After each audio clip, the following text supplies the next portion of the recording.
I would definitely have to say that one aspect of Star Wars Episode 9 that I'm truly looking forward to is exactly how J.J. Abrams is going to connect this film to the prequel trilogy era. This is Mike Zero. If you guys are new to the channel, do make sure to subscribe to see future Star Wars content.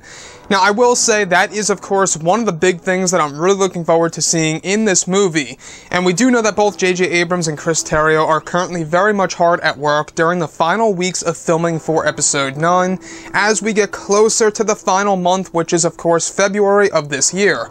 Now, these past couple of weeks or so, we've been learning a whole lot more about this film when it comes to some of the set leaks, the set designs, the concept art and storyboard descriptions, etc. One of which has all to do with Rey's Sith discovery and a prequel connection in Episode 9. Specifically, a description of Rey inside of what appears to be an underground world, full of ancient structures and bridges. The next goes over a rear shot of Rey with R2-D2 approaching a wide open space, full of what's described as Sith statues. Another describes Rey examining some of the statues as she walks by, a couple of which are recreations and larger versions of the four sages of the Duarte. The Duarte were a group of philosophers and lawgivers who lived in an era of Sith domination.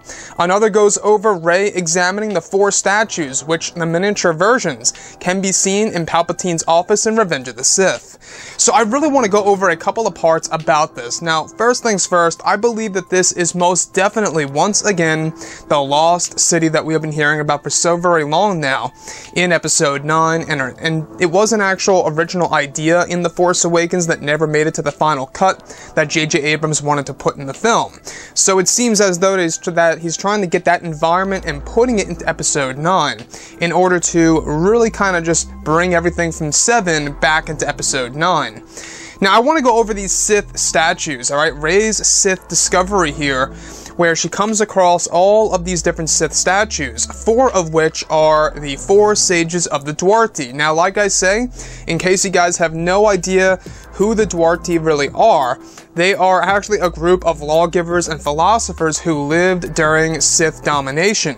Now, this was way back, like well before the events of, Episode 1, The Phantom Menace. However, you can see these statues in Palpatine's office in Star Wars Episode 3, Revenge of the Sith. So you can really see how J.J. Abrams is digging into the prequels and carrying it on over into Episode 9. Now, the thing here is this, that these are much larger versions of the 4 sages of the Duarte statues. Now, Palpatine had miniature versions of them, and it seems as though that J.J. Abrams is actually recreating them and introducing them once again in Star Wars Episode 9, creating that big connection between, of course, Rey, the statues, Palpatine, and, of course, the actual Duarte statues in Revenge of the Sith. So this is where, a lot of the material is coming from. We can see how he's really trying to tie everything together. Of course, when we look at everything related to Jedi and Sith lore, that is another aspect that J.J. Abrams is going to focus on in this movie, regardless of the line by Kylo Ren, let the past die, kill it if you have to.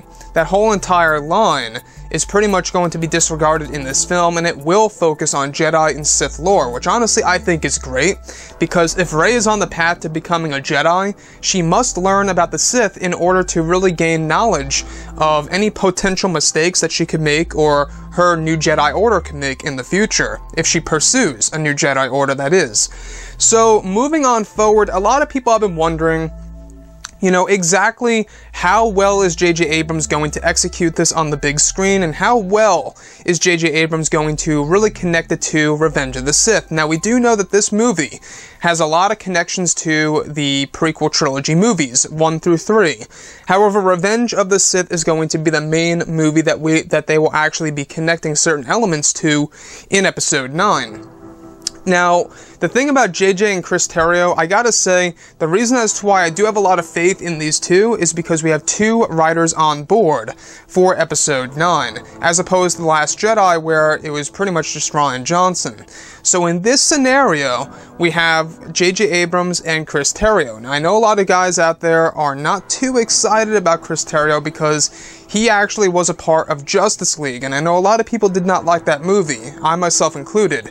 You know, I thought it was entertaining at times, but there were a lot of moments where it felt off to me. So I'm a little on edge when it comes to Chris Terrio, but I do still have full faith in J.J. Abrams, because even though Chris Terrio is still on board with the script, you know, J.J. Abrams is overseeing everything. He's basically supervising the whole entire script, what Chris is doing, you know, what Chris is actually rewriting here and there.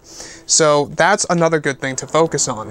As far as everything else goes, though, this is most definitely one of the greater pieces of the Sith lore that will be inserted into the final installment of the Skywalker saga. Anyways, guys, drop a comment below. Let me know what you think about all of this in the comments. And if you guys did enjoy the content for today, do make sure to drop a thumbs up on this video to support the channel. I thank you all so very much for the kind support, and I'll catch you guys next time.